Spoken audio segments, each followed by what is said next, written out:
and I'm very excited. You should be excited. Tell me about this. This is the last can. No, don't say that. The last can that we have left.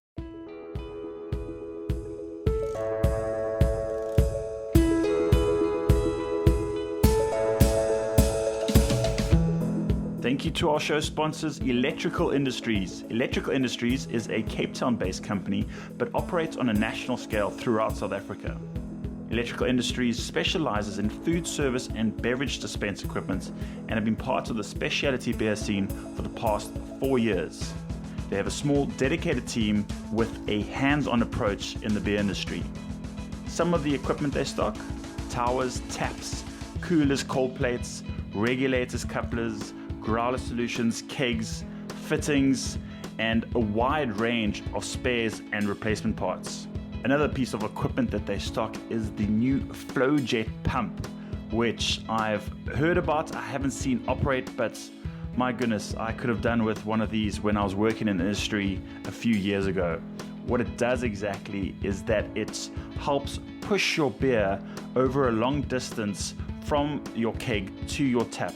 As is the case in most South African restaurants or shops, there's not a lot of space behind the bar, so restaurant owners are forced to put their beer far away, and unfortunately you do get disturbed beer or foamy beer. And what the FlowJet pump helps with is eliminate those bubbles. It's electric free, it uses gas, and it can pump beer over 100 meters away. So go check them out. If you want more information, go check out electricalindustries.co.za. That's electricalindustries.co.za. Cheers. Tucked away in the Breda River Valley of the Western Cape, Saggy Stone is fast becoming a brewery on everyone's lips. The quality of beer has improved dramatically since they first opened back in 2010, and after tasting a few of their beers on the show, it was a challenge to choose the favourites, as they were all top-notch. I chatted to Liam, an old stalwart of the local beer movement, and now the new Saggy Stone head brewer. He also started his beer journey around the same time as yours truly. We talk about their experimental beers, as well as collab brews, and how things are changing in the beer industry. We have our biggest competition to date on the show. If you would like to win tickets to the Saggy Stone Beer and Music Festival on Saturday the 9th of February, well, keep listening. Enjoy the show, guys. Cheers.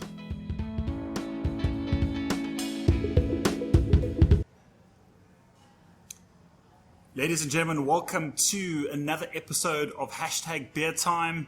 It is a great time to be alive. It is the month of February, and the noises you're hearing in the background are the noises of a Long Street bar known as the Yellow Place, the Yellow Brick Road, where everything leads to Beer House, my second home. It's been a while since I've recorded an episode here, but I'm very happy to be back. So thank you very much, Beer House, for having us.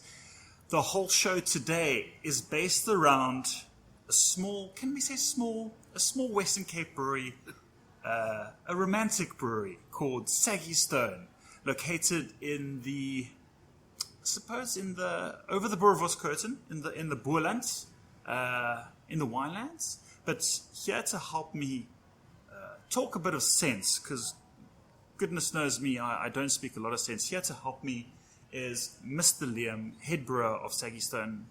Liam, how's it going? How's it, Troy? Yeah, very well, thanks. Welcome to Hashtag Beer Time. I believe this is your first time. I am a virgin. It's my first time.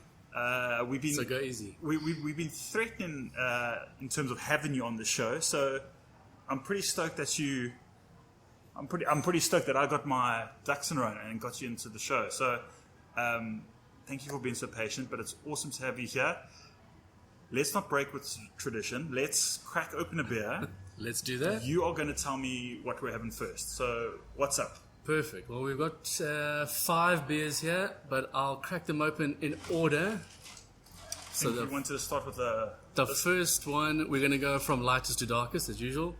So this one is a German-style Pilsner, not the Czech-style Pilsner. And this is our 3rd edition in the brewer's small batch range. So tell me, you said something there which maybe some listeners might not understand. what's the difference between a Czech Pilsner and a German Pilsner? Is there something we should be looking out for? So the Czech Pilsner is usually darker in color compared to the German Pilsner. Sometimes it's a little bit stronger compared to the German Pilsner, but with regards to recipes and development, there's not actually that much difference. Obviously, the ones from Czech, the other ones from Germany. But well, okay, so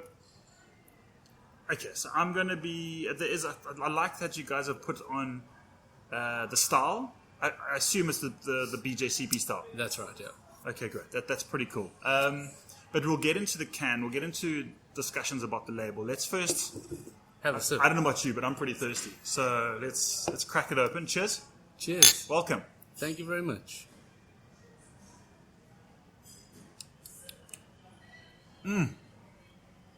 Oh, as I said in the beginning of the show, it's February, it's hot outside. Yeah.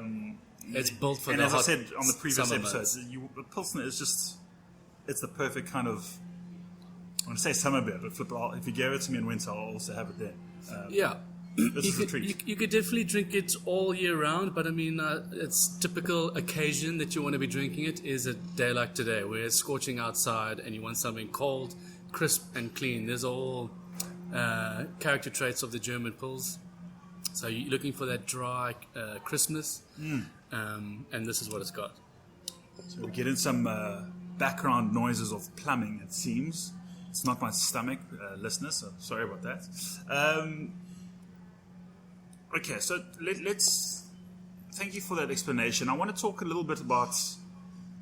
I want to move into the history of Saggy Stone, but actually I just... While it's on my brain, and I have a very forgetful brain, so let's just talk about the number 3 on here. Why is there number 3 on here? Why is it signed? Just maybe take the listeners through what we're looking at. So what we've tried to do with the Brewers small batch range is really try and have some fun with it. So we have 4-5 beer styles in our range that we brew continuously throughout the year. And as brewers, we're creative animals, and we want to brew some more, explore some more styles, techniques, ingredients. I like that, animals, by the way. I like that definition. So we came up with the Brewers small batch range, where we would literally sit together as a team, come up with a style of beer, or someone might just have an idea for a beer, and if we all agree on it, then we give it a shot, we write the recipe, brew it, and then that goes into the small batch range. If it does really well, it'll then be considered as part of our seasonal range. So okay. You reviewed the stout. That was the number 1 in the range. Yep. You reviewed the stout a while ago, so that is now being the first one introduced into our seasonal range.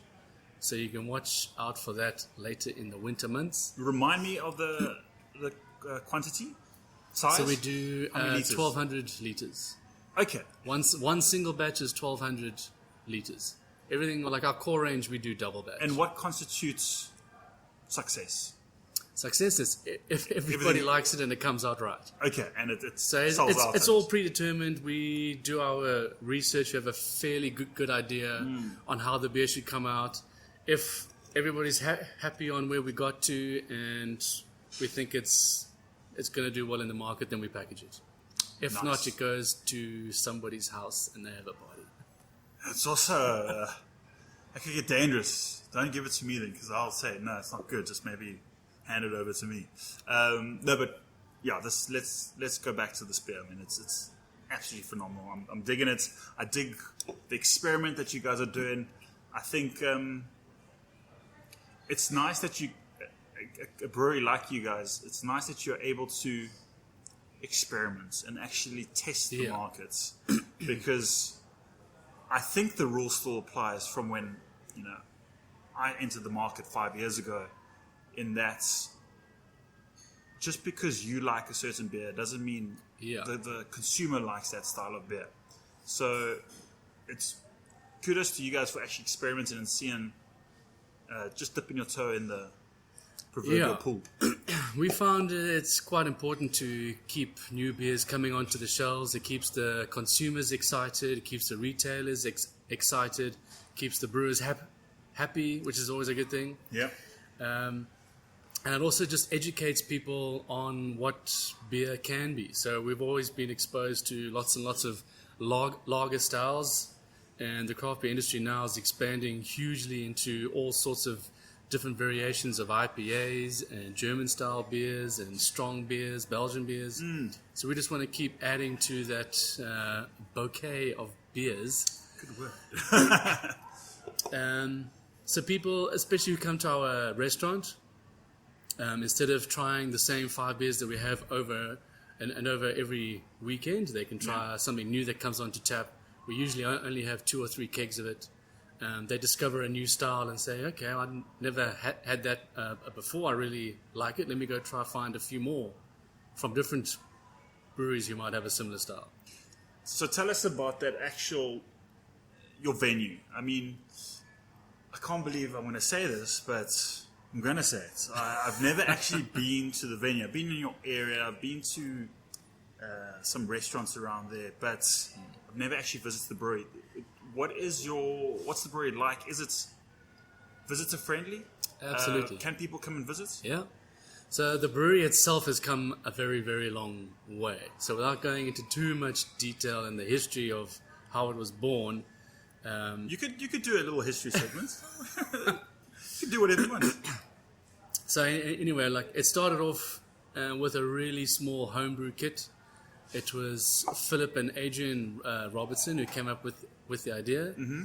They are brothers, and they started brewing different recipes and started exploring it more. And as most roots into the craft beer world, they had their friends over. They liked the beer, and they thought maybe we could brew more of it.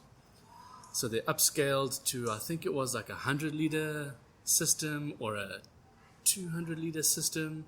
And it was all carved out of old milk fermentation, or not fermentation, like milk tanks and whatnot. I mean, it was really put together DIY job. It was in a small little room that is like a 1/10 of the size of the brewery we have at the moment. And then it just expanded from there. We went to a 600-liter Spodini system, which didn't actually last long. I think we had it for a year before we decided to double up. Oh, wow, okay. So sold it back to Spodini, and they upgraded us to a 1200, what we have today. So it's on our farm, which is called the Armendalia Farm. Mm-hmm. It's an old Dutch farm that was bought many years ago. It's also a fruit farm. So Adrian, he also does plums, apricots. Nothing wrong with a little bit of plums. Another fruit that I've never heard of, or the kingpin or something. Adrian, sorry if I forget. Kingpin. Gonna have to Google it. I'm not even going to suggest more names. I don't know that, but it's okay. And it's all exported, so we don't get it here. Okay. We do grapes on the farm. Yep. We don't make wine, but we make grapes and we sell it to the surrounding wineries. Mm-hmm. And then obviously the brewery's on the farm, which now is taking over more and more space. So the tool shed where we used to have tractors and spades and all sorts of things is now being shipped out, and that's now becoming our grain room. So there's less and less space for the farm to actually farm, and there's more and more space that's turning into the brewery space. Okay, so there's definite growth. Just remind people what route is it on? It's on the route something? R60. R60. So you go through the tunnel on the N1. Into Worcester. Through Worcester. Yes. And then just as you get to the Nay Valley, you turn left and you go down a road onto a dirt road for about 6 k's. And we are in the middle of that dirt road between Worcester and Robertson. So how many... You're going to have to help me here with my geography, but I've heard there are quite a few breweries popping up in this little region. It's becoming a bit of a beer route. Yeah. So if you go along the R60 further through Montague, Ashton, down to Barrydale, there's more breweries down that way. Okay. All very small. Isn't Mountain Brewing? Mountain Brewing's before us. So before you get to us, there's Mountain Brewing. Then you go past us, there's another brewery in Robertson. I forget the name. And then Roots 52. Maker's Mark. What's that? That's further down. Yeah. And then right down in Barrydale, that's the Maker's Mark. Yes. Yeah.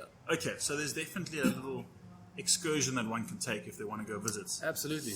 But if they're going to visit, I would have to say that this weekend is a pretty good time to visit. It's a fantastic time. The best time of year. It's the best time of year. But before we do that, I want to actually move on to our next beer. Before we talk about that, so we have to. What's the next beer? Okay, so our next beer was also this one. We didn't even go into the small batch range. This we brewed 2 years ago. Mm-hmm. The first time we brewed it was 2 years ago. Good. I'm glad you said that. Yeah, it's not an aged beer. So this is an Oktoberfest lager. Mm-hmm. We were doing a special event on the farm, and we wanted sort of like a festival beer that we could do on the farm and then use at our music festival this last year, 2018. And people really enjoyed it, so we did it again towards the end of last year, and we sent it out to some of our customers, and they've really enjoyed it. So now this is going straight bypassing the small batch range into our seasonal range. So yeah, it's a traditional Oktoberfest lager that you would find at the big festival in Munich. Yeah. Okay, brilliant. So yeah, I can more see on it's the maltier side, a bit darker, slightly stronger. Still got a good bitterness to it. Okay, it's at 5.5%. It's not too. It's not going to knock you back. I'm trying to think if I've had this. I don't think I've had it. Yeah, so in 2018 it was our festival beer. This year we're using our desert lager, but we've had good feedback on this beer from some of our customers. So we're going to start brewing it more regularly, and it'll be available in some of our. Will it be available this Saturday? Tell us what's happening this Saturday. This Saturday is the Saggy Stone Beer and Music Festival 2019. It's happening on the 9th of Feb, this Saturday. Did I say that? Saturday? This Saturday. We have a huge lineup. We work really hard every year to try and come up with a exciting lineup that's going to draw the crowds. So we have the likes of Francois Van Coke, Jack Parrow, Freshly Ground, Corin Zoid, Short Straw, the Kiffness opposite the other, many, many more. Sure, this is you're testing my music knowledge now. But it seems like it's not just music for the millennials. It seems like there's also it's catering towards the older school crowd, the old Stellenbosch Day crowd. Yeah, so we're looking to create sort of a very family-friendly, beer-focused festival. So there's not much else going on besides good beer and great music. So there are food stalls. There's a fun games area for kids. We've had 60-year-olds come and jam at the festival. Obviously, the majority of the people are the young hippie kids, but we really do have a range of people who come to the farm. We have loads of camping. Do you have any beer? We have lots of beer. Is there beer? There is beer. Okay, that should be on the top of the list. Yeah. Beer, yeah. Our big beer truck is the main bar. So we've got 8 taps on there. I've got another stand with 4 taps. We got about, 20 taps. Okay, so that's happening on the Saturday, the 9th It's a one-day festival. One-day festival.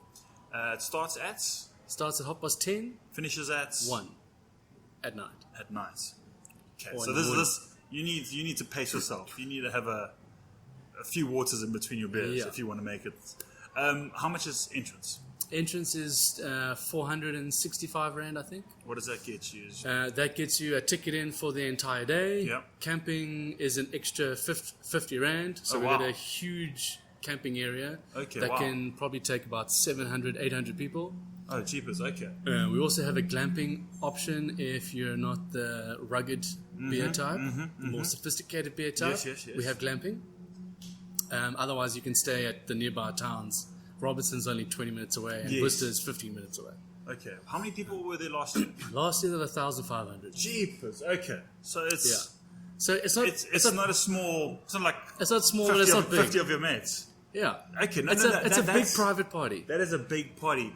I'm actually a little bit gobsmacked. I mean, I know Fools and Fans, we were so excited when we got 600 people.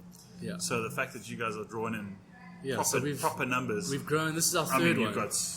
you got headline acts. So, I mean... Yeah, so we've gone from, I think, 700, 800 our first year to just over 1,000 in the second, and now, well, I mean, 1,500 in the second, and we're hoping to get 2,000. That's sort of our maximum. We don't really want to go much bigger than that. 2,000, 2,500, that's about it. So, I have a question in terms of beer consumption. But before I get to beer consumption, let's give the listeners a little teaser, a little something.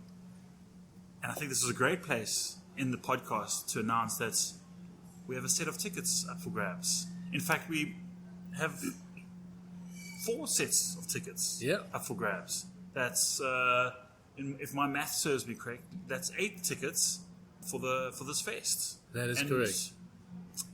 We're giving them away on #BeerTime. How are we going to do it? I have absolutely no idea, but that's always the beauty of this thing. I think when people should be listening to this podcast either on a Thursday or a Friday, which means they have less than 48 hours, maybe 24 hours to kind of 24 hours. Get onto the social media platform. And I think let's go for Twitter. Let's keep it to Twitter. Let's say that you have to respond to the podcast tweets or tweets at Saggy Stone and include #BeerTime in the tweets. I don't know what should we get them to say? Their favorite poem with the word beer in it. Their favorite beer poem. Yeah. Okay. So they have to come up with a very short. 127 characters beer poem. Whoever does that, and if we think it's good, then you guys are going to get yourselves the 4 best poems will get 2 tickets. There you go. And I mean, if it's the lineup, the beers, and everything that you say it is, I mean, this is super massive. So actually, this is probably the biggest prize we've given away on #BeerTime. So I'm pretty stoked. Fantastic. This is. So if it's 450 times 8, that's a big chunk of prize. Oh, #BeerTime is coming up in the world. You're more than welcome to come too, Troy. You know what? This is why I started my podcast, so I could get free beer and free festival tickets. Thank you very much. I will definitely be there. Now let me move on to my question that I wanted to ask you. This is an absolutely delicious beer, by the way. It's kind of an obvious question, but I'd like to explore it a bit more. This festival, besides drawing in people for music, it's so they can drink your beer. Yeah. I mean, it's obviously, whether it's a primary or secondary objective, you're exposing people to your brand. Yeah. I suppose I know what the answer is, but I want to know, like, is it a good exercise? Do you feel that it's a worthwhile exercise as a brewery throwing a music festival? Yeah, it doesn't only have to be a music festival, but having a local event at your brewery or at your tap room definitely promotes you as a brand, promotes beer just in general, and obviously promotes your volume. So when we first decided to do it, we never thought it would be this big. But after the first year, we saw how popular it was and what it did for us. So not only did we get people drinking loads and loads of liters of our beer, but the echo of that went on to social media, and people were Instagramming about the events. We got the artists to send pictures out, and they were promoting the event. So the advertising media reach we got from that was also beneficial, and that wasn't directly paid for. That was indirectly of having the festival. Organic. Yeah.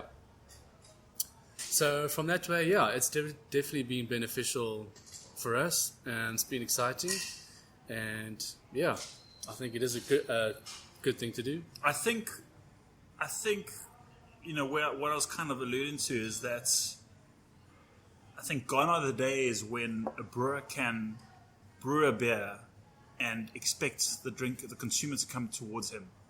That whole saying, if we brew good beer, the consumer will want to drink it. I think it might be true in some aspects, whether it's a very small brewery, very small batches of beer, but if you looking above that or anything on a grander commercial scale, you actually need to start incorporating different ideas and ways in which people can consume your beer. Definitely. So brewing good beer is difficult.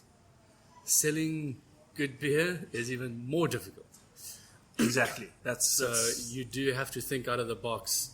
You can't just go and put it on shelves or put it on tap and just watch the volumes and the liters go.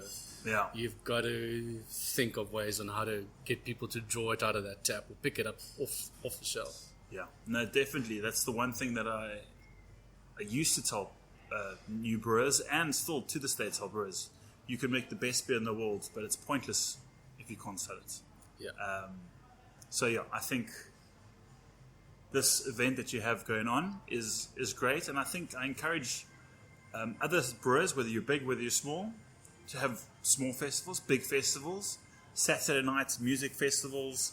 You need to draw in, I think, not just beer drinkers, but you need to draw in other enthusiasts, people who enjoy different hobbies. Just the fact that there's a beer attached to that helps introduce new segments, new markets. So, yeah, I think what Saggy Stone are doing is very good. Thanks, Troy. Let's go on to our next beer. By the way, that Oktoberfest was freaking delicious. You promise it's going to be there this Saturday? This beer won't be there this Saturday. This is one of the last out of the few cases that we have. But you've got some spares. Yes, of course. Okay. So some of the perks for hashtag beer time. Let's move on to another beer. What you got? Ooh, should we have this one or should we have what slightly more on the heavier side? Okay, then let's go for this. This is something. So I'm gonna get something a little bit more refreshing, and I'm very excited. You should be excited. Tell me about this. This is the last can. No, don't say that. The last can that we have left. Okay, just tell the people. I'll tell the people what it is, ladies and gentlemen. Maybe they should know by the sound. It's the. Ooh, it's quite a bruty sound, hey? That is the Champagne Citronova, the Brut IPA collaboration you did with Metal Lane, Mr. Murray from Metal Lane, and it's quite. Our good friend Murray. It's quite poetic because he was on the show last week, and there's a little bit of a story. I'll tell it a little bit later. But why? Firstly, why collab with another brewery? And secondly, why Brut IPA? Yeah, two very good questions. First, have a little smell of that.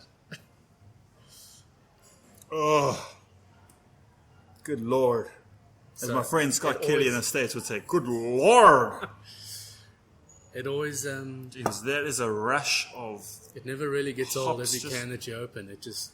You find something new and it intrigues you and it just keeps you coming back. Word, that is fantastic. Ladies and gentlemen, I'm smelling an amazing bouquet of it's just citra hops, just this citrusy lemon, a little bit of orange zest, but I'm just going to list all the citruses that I can think of: grapefruit, lime. It's phenomenal. I haven't had a sip yet. I'm still sniffing it. So why did we choose to do a collab? We wanted to try and work with some other breweries around because we are so far out in Robertson. Sometimes we feel a little bit alone, or people think we're too far out to contact. So we're trying to collaborate with a couple more breweries to work with them, pick their brains. They can pick our brains, swap recipe ideas and that type of thing. Use your canner. Yep, use our canning line. Come and experience it. See what it's like. Maybe invest in one for themselves. So Matt and I had an idea towards the end of last year to do something really hoppy. Mm-hmm. It started off on doing something like a double IPA or something really big. Then we tried a rye IPA, and then we heard about the craze that was happening in the States about the Brut IPA that is meant to be very pale, as close to champagne as possible. Very dry. There you go. So we thought, who would be the best person to get involved? and we were both big fans of Murray's Hoppy Pale Ale. So we asked him, and he said, absolutely. I have to make a mention to Paul from the Kennel. Yes. He was involved right from the beginning. Okay. And he was the brains and the genius behind the name. But unfortunately, he was busy with his tap room that he couldn't get involved in. Yes, he's just moved in there now. This last Saturday, That's this right, new yeah. one, new one. His new tap room. Yes. So unfortunately, he wasn't involved, but we have something on the cards with him for this year.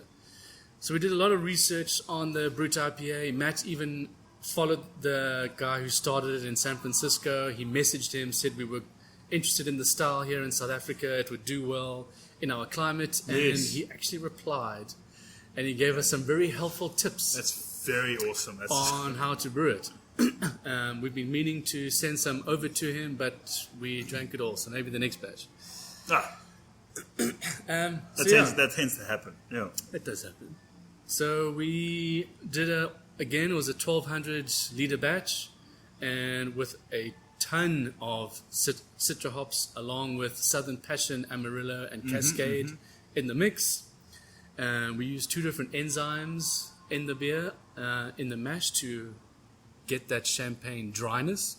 When you speak of enzymes, maybe tell the listeners what that enzyme is, if you can say it, and why you would have. I mean, how does it affect the beer? I mean, does it affect the water? Does it affect the pH? What is it? What are we trying to do? It thins out So there's 2 different enzymes that we used. The one is called enzoamyl SB1. Oh my word, okay, I don't know that. And the other one is enzoamyl AMG.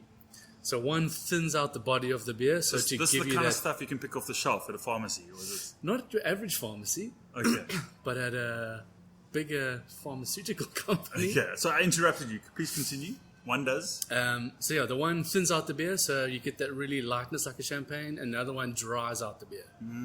So usually during your mash, different temperatures, you can control how much fermentable sugars is left compared to unfermentable sugars. So one of the enzymes, I'm not exactly sure which one that dries it out, really makes everything in there completely fermentable. So in target gravity terms, we were hitting 1002.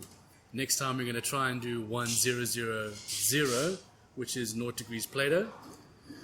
And then we dry hopped it twice, and it's come out really, really well. It's been very popular. Okay, so this is an unbelievable beer. Unbelievable. I can't even speak. It's an unbelievable beer. I can't speak most of the time, but this is just fantastic.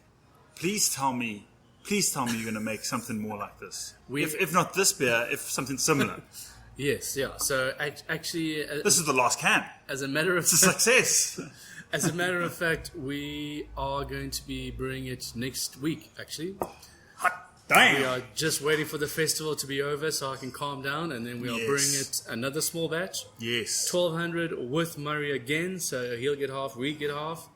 But for Saggy Stone going forward, we're going to do limited small batch runs of just the Brut IPA style. So we're going to use our base recipe and then tweak it, and then we're going to go and source a unique exotic hop from somewhere in the world, and we're going to make something Brut IPA or a... Have you guys thought? I mean, your cans are fantastic. I'm such a big fan of the cans. I think South Africa needs more cans. There's a can revolution happening right now. It is the year of the can. It's the year of the can. Shout outs to all the can companies that are being introduced into the markets. But have you thought about bottling this Brut IPA in a 750ml bottle with a champagne cork, wax, foil, whatever? I don't know. Aging it in the bottom of your dam, similar to Drifter. Put it high on top of the mountain. I would put nothing in our dam. Yeah. We had a very quick thought, and then it went away very quickly. So the beauty of this beer is part can, part massive amounts of hops. And if we put it in that fancy bottle, you're going to lose it. That's true. It's going to have to move really quickly. So these cans can hold in that freshness for months and months and months. Not even in a cold room, just on a dry shelf. And it'll be as fresh as if you drank it out of a keg. We do have plans to do other beers in big fancy bottles and good. roll them in the farm mud and put some foil on them, but definitely not this beer. Sure. This is going to be a can beer. That's going to extremes, but I like the sound of that. Yeah, no, I'm a big fan, and I will say this is definitely, well, I mean, I was going to say it's contender for beer of the year, but this did win an award, didn't it? This did win on Lucy's competition. This was beer of the year. This was beer of the year, and I think you guys timed it very perfectly because it came out a week or two before. But this really probably one of my favorite beers at the moment. So if you haven't had it, I guess you're gonna have to wait a little while because this is the last can that I'm holding right now. Yeah, wait till March. It's the Champagne Citronova Brut IPA, a collab with Metal Lane and Saggy Stone. Oh, unbelievable! Please keep doing more of this. Right. How are we looking for time? We're looking very good for time. And I think... Should we have one more? Should we have two more? I think it doesn't matter. I have nothing but time. We have nothing but time. So let's move on to another beer. But I wanted to, before we move on to another beer, I wanted you gave us a quick breakdown in terms of Saggy Stone. I've always known Saggy Stone, as you explained before, I've always known Saggy Stone as there's always been like a two-part history to them where they started as Saggy Stone and then it kind of evolved into a new Saggy Stone, new branding, new brewery, new canning line, new beers, new brewers. It's almost like a second wave that's happening now. Maybe you can just tell us how you fit into the picture. I mean, I've known you for maybe about 5 years now. We started judging. 6, yeah. We've been judging for a while now. Homebrew days. Homebrew days. How did you get involved in the craft beer scene? But how did you get involved in Saggy Stone? What was your background? And how did it lead into Saggy Stone? So my background did start from home brewing. I didn't really discover craft beer until I discovered home brewing first.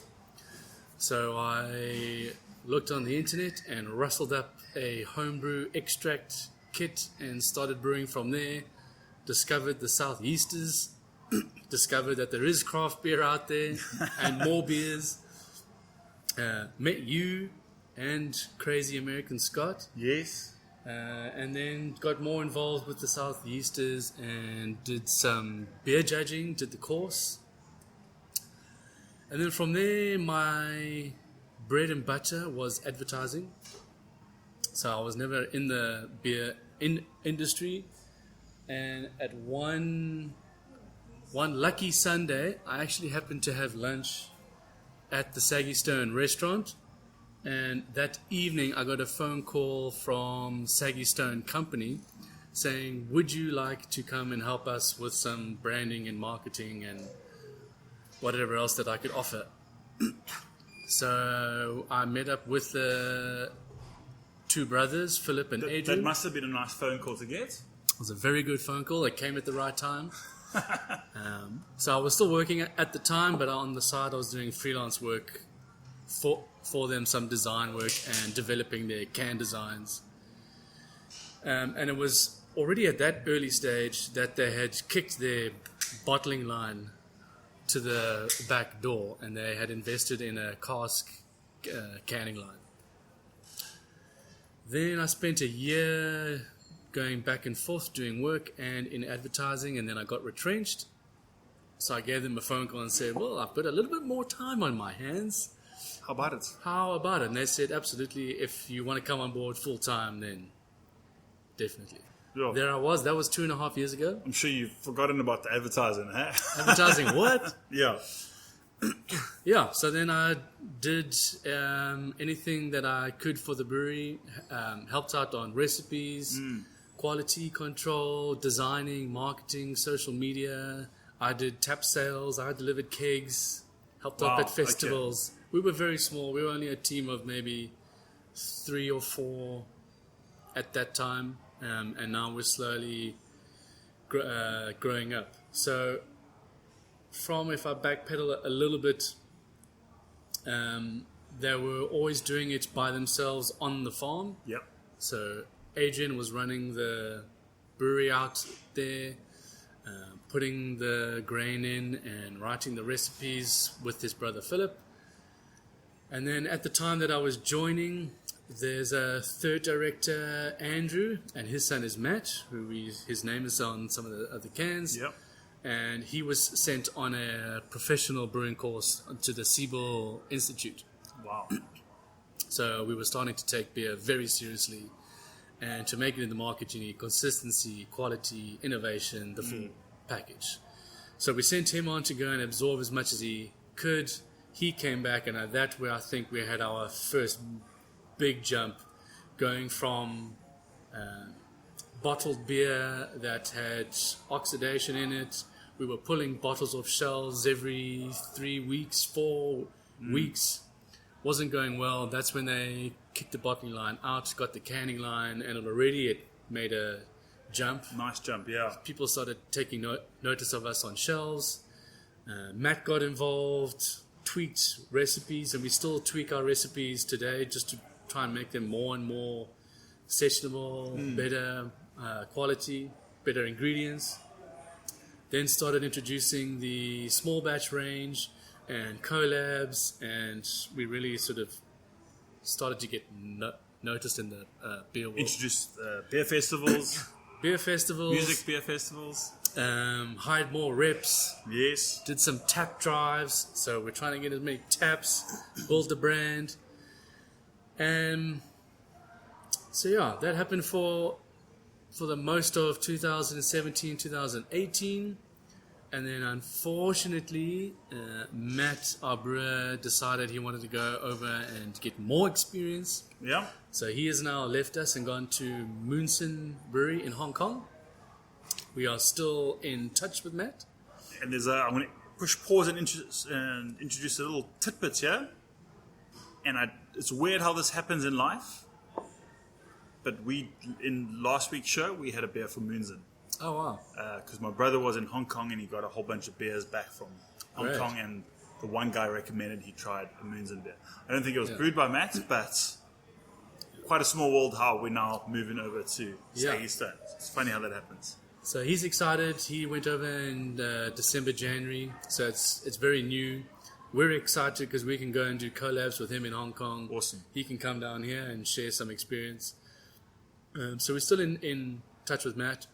But now I'm moving out of a marketing, sales kind of a role into the brewing production side. So I'm out on the farm 3 days of the week, managing the brewing process, getting stuck in for a change. Oh, and that's awesome, man. That's what a cool story, what a cool journey. How you've worked through the different parts of the business, and now you're kind of back where your fondness began. It is very weird making recipes and making beer and overlooking that kind of stuff. Just a lot more serious. Yes, well, I think it's okay if you stuff up 50 liters of beer. Yeah, but if it's 1200, it's frowned upon. It's frowned. Yeah, exactly. Yeah. It's not the best thing to do. Adrian never really looks me straight in the eye when you don't get invited for dinner with the family afterwards. No. So yeah, it has been a great journey from homebrewing the first batch to now working on a 1200 liter system, and it's exciting, and there's exciting things to come. Well, congratulations. I really like that story. Flip, yeah, that's a great journey that you've gone through. So I'm pretty stoked for that. Well done. Can't wait to do a #Beer Time collab. Absolutely. This is why you stick to friends in the industry, then you branch into the different markets. Yeah, we're definitely going to do some collabs. Don't worry, I won't hold you to that. So cool. Let's move over to our final beer And we saved it. Why are we having this last? What is this beer? Why is it? So this one's slightly heavier, slightly stronger. It's also out of our small batch range. Was released in October of last year. This is number 2. It's our Weizenbock. Ooh, yes.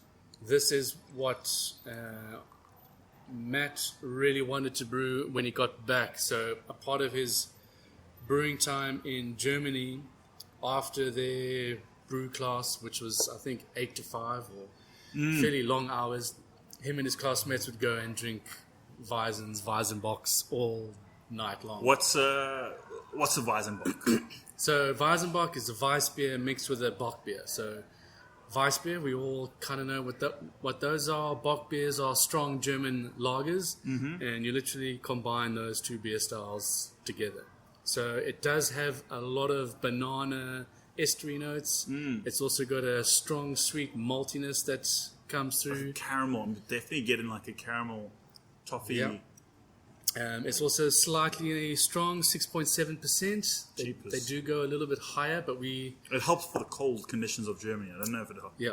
So we put us on our ears here. For this market, we tried to bring it down a little bit, but we didn't want to make it so weak. So this also has done very well. It was released slightly too late in the year. It should have been released sort of in the colder months. But again, it's going into our seasonal range, so this will be available later on in the year. Sure. Well, I can tell you right now that just by smelling it, and I have had this before, but forgive me, I drink a lot of beers and I forget some smells and I forget some beers, but this is reminding me of the beer that I had earlier in previous year.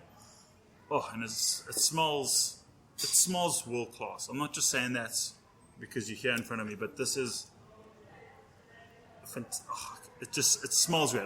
Let me just have a sip and stop just talking. You know what I'm excited about? And I've said it, I've been hinting towards it in previous shows.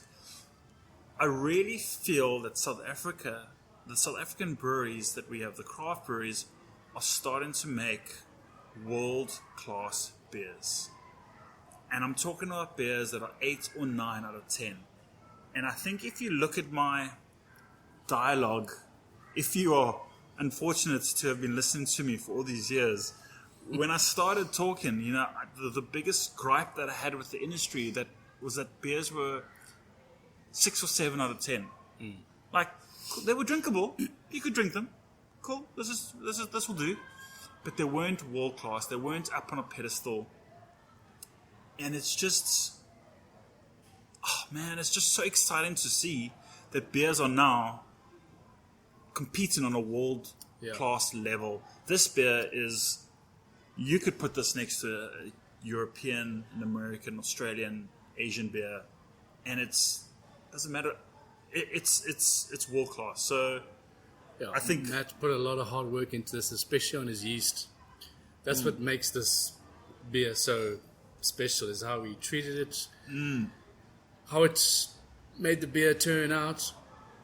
We've been really happy with it. We've had only good things about the beer, and we're definitely going to brew more of it and try and push the boundaries. What does your average consumer think, of this beer? It's obviously like never mind just the alien style of beer to the mass consumer in South Africa, but it's a combination of two unheard of styles. Yeah. It really is. Weizenbock, even I had to, I asked because of radio, but even I, when I first heard of it, I had to do a double take in terms of what kind of beer it was. How have you guys, perceived the consumer's reaction to a Weizenbock? Do you think it's making it's penetrating the market? It's getting into consumers' brain about what the beer is?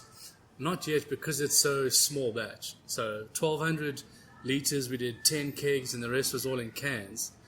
So the 10 kegs only went to our restaurant and to our other outlets in Claremont. So the feedback there was that it's a very nice wintry beer. They don't really know what a Weizenbock is, but they know that it's right for that time of year, and they really like it. It's got the sweetness, which South African palates are skewed to more of the sweeter beers. And it's very well-made beer, so it's very clean, very flavorful. But I think if we want to really try and test it, we have to get it out into more and more outlets. I think the majority of the can just went to the craft beer followers that we have, and they're always looking for something new and exciting. So the feedback from them was very good, but I think they understand it more than your average guy on the street. This type of beer, compared to what they're drinking on their Saturday braai, they're always going to default back to their usual. They're not going to swap for a 6-pack of this. No, it's a bit of you've got a double uphill battle, because it is the unfortunate thing, and it's not just limiting it to South Africa, but I think in most young beer markets, you're going to get the first-time brewers who are going to be making beers that their first batches of whatever beer they make, it's just not going to be tasty. It's going to be that 5 out of 10. Yeah. There's going to be something wrong with it. And those early adopters, the people who go for craft beer, who will drink it, if they taste something that's just a 5 out of 10, they're not going to really want to go back to that general class of craft beer. You know, and now, a few years later, when beer is starting to get 8 or 9 out of 10, sure, it's great, but it's very hard to get rid of that stigma of But we had a similar stigma to go through right from the beginning, when we didn't have all the expertise. But craft beer is a little bit of a journey. It's certainly by no means an old industry in this country. So everybody is learning, gaining more experience. The ingredients are getting better. The technology and the equipment is getting better. And from our bottles to where we are now, I mean, if you had a bottle of beer from then, I don't think you would want to take more than one sip of it compared to where we are now. And I think people just eventually, once they start seeing the quality coming out, then they're I think it's okay to go back to it. Maturation of the palate, and people's what their expectation is of not just one brewery, but of beer in South Africa. So I think, I've said it before, I think gone are the days where you can just start a brewery and just make a beer and hope people will come and drink it, and think that you can sell like a 5 or 6 out of 10 beer. I think you're on a hiding to nothing. You really need to be going for that 10 out of 10 beer. Or it's going to cost you a shit ton of money. Yeah, and especially now where we are in the industry, you just can't.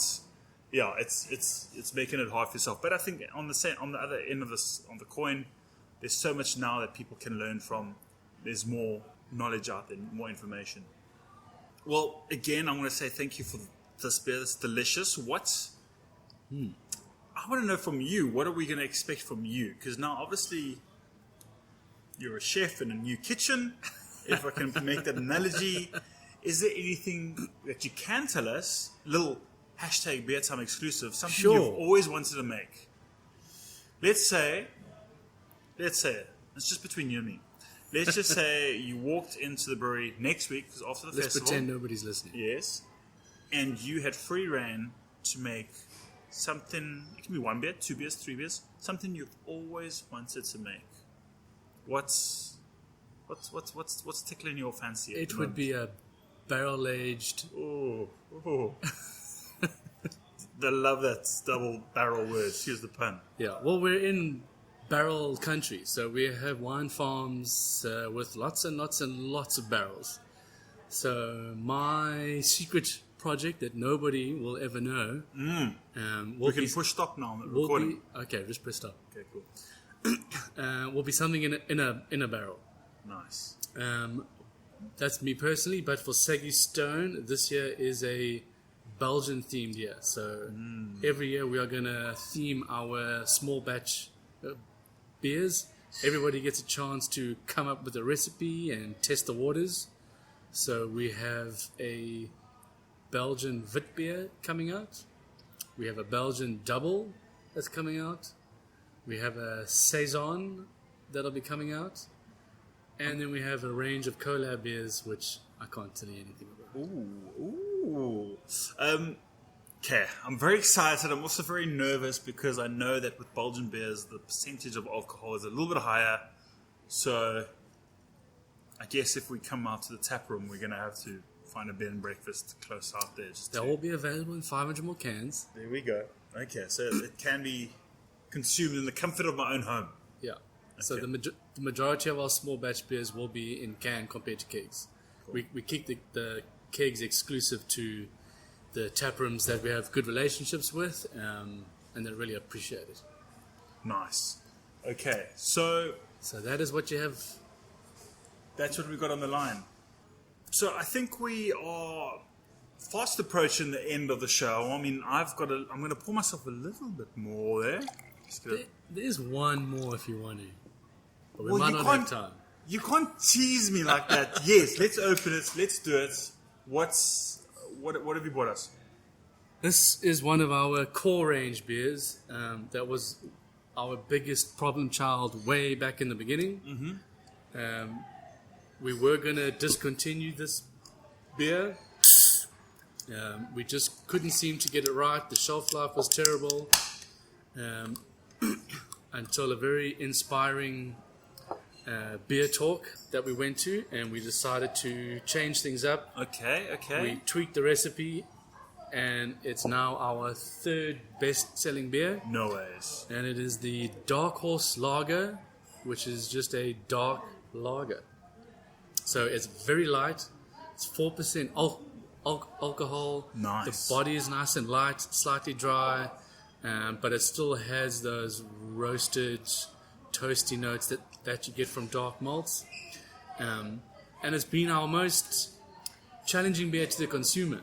Because every time we pour it, or if we're doing a tasting at a liquor store, everyone thinks, whoa, I don't drink dark beer. That's just too heavy. And they think the stouts and the Guinnesses of the world. Yes. And then they try it, and every time they're surprised. Like, pleasantly surprised. This isn't heavy, this isn't too strong, and it's making a comeback now. We're still tweaking the recipe to get it 100% correct, but I'm personally very happy that this never kicked the bucket and it's still around. I will say this one thing: it does bring a smile to my face, skip to the heart.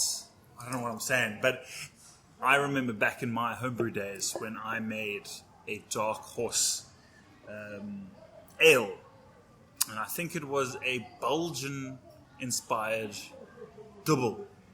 Right. And I called it the Dark Horse. So it's nice to see that I'm not the only one thinking of beer names and stuff like that. So it's good to see this beer here.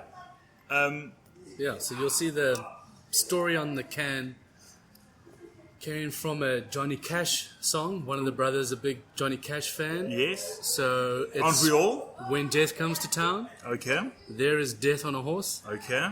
And he's got a whip, and he is chasing the two brothers on the can into the sunset out of town. Good Lord, that's terrifying. So that's the story. On every can, you'll see two brothers in some form or scenario. Okay, I'm looking now. Now I'm looking. Well, not on that. None of these ones. On the core range. On the core range. On the core range. Okay. Yeah. Yeah. You have to. It's the Citronova can. It's like one of those explosions. It's a hop explosion. Supernova. Okay, so I'm going in for sip. Oh yes, absolutely delicious. I love dark lagers. We don't have enough in the country. I don't know why people aren't making more of them, but they are spot on. Tricky to make. We're still working on getting the balance 100% perfect. It's still very much on the malty side. But to make the dark lager, obviously you need a lot of dark malts, so your chocolate malts and your black malts, roasted barley. But if you use too much, then you're heading into the porter side of things. So you really have to find that balance to make it drinkable, because this should be a sessionable winter day beer. Oh, no. It's hard to choose my favorite. We all know what the favorite is. No, but I'm a massive fan of dark lagers. The Weizenbock was world class. You can't go wrong with an Oktoberfest. And the Citronova is beer of the year from last year. So it's just... Oh, and you got your Pilsner, which is just perfect for this. So I think what I'm trying to say is Saggy Stone are making phenomenal beers. So that's awesome to see. I'm pretty stoked. I'm not going to get away without asking, why Saggy Stone? You've told me before, but tell the listeners. Yeah, so there is a story behind the name Saggy Stone. It wasn't just Googled for a business name or picked out of thin air. It was even, I think the name started way before they even thought about beer. So they bought the farm, and Adrian lives on the farm. Yes. And he wanted to build himself a larper to braai in. So he started, we have a river that comes through our farm, and he got some river stones and started building this larper. And as in any mountainous region, we have baboons. So the baboons came down and started jumping on the walls, and the walls started to sag down. And his daughter at the time, she's probably 9 or 10, coined the phrase the saggy larper. And it became one of those things like on a Friday night, hey Dad, let's go braai at the saggy larper. So the name had always been in the family, and when they decided to take the beer professionally, they did a name for the brewery, and Saggy Larper didn't quite have a nice turn, so they went for Saggy Stone. Saggy Stone, okay. And yes, it does bring I still get invoices with Shaggy Stone on nice. It, and all sorts of other things, but Saggy Stoner, the name will never change. Okay, no, it's kind of you kind of get an understanding when you hear the story. You're kind of like, okay, cool, that's pretty cool. It's got a bit of quirkiness. You can't argue with a 9-year-old. From where we came, just DIY, smash things together, and now we're going up to a better. So yeah, that's where the name is, and yeah. No, I'm very happy with that. I think this is a good place to kind of wrap up. I'd like to remind our listeners there are 8 tickets, 4 times 2 tickets up for grabs for this weekend's festival. If you are listening to this and it is past February the 9th, well then, I'm sorry for you, but there's always next year. You can always, you can still send me a poem if you really want, and I'll maybe we could send you, if it's really good, we can send you some beers. We'll see. I'll probably drink them. But don't forget to enter the competition. Liam, I had such a great time. Thank you very much.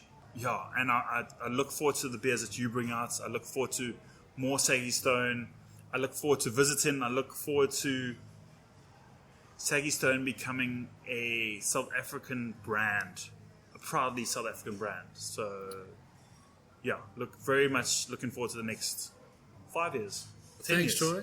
It's been good to be on the show. Come and make a turn at the farm at any time. I'm there during the week. Come have lunch on a Saturday. Bring the family. Do you have wine? Wine for the wife? We have gin and tonic. Okay, that's good. Okay, and there'll be some wine.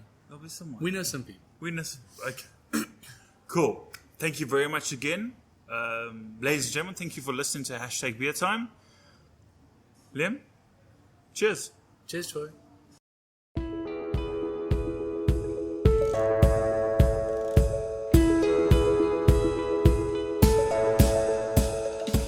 Ladies and gentlemen, thank you very much for listening to the show. One last thing before you take off. I've created a Patreon account. What is Patreon? Patreon is a website dedicated to artists creating content, and it gives them a platform to be able to get paid for their content.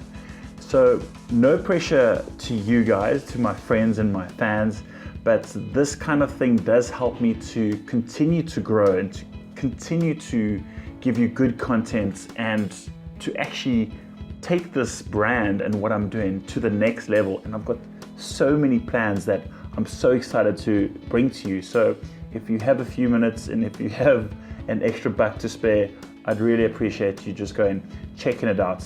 But you can go check it out at Patreon and just type in #BeerTime and you'll see something there. I really appreciate it. Thank you.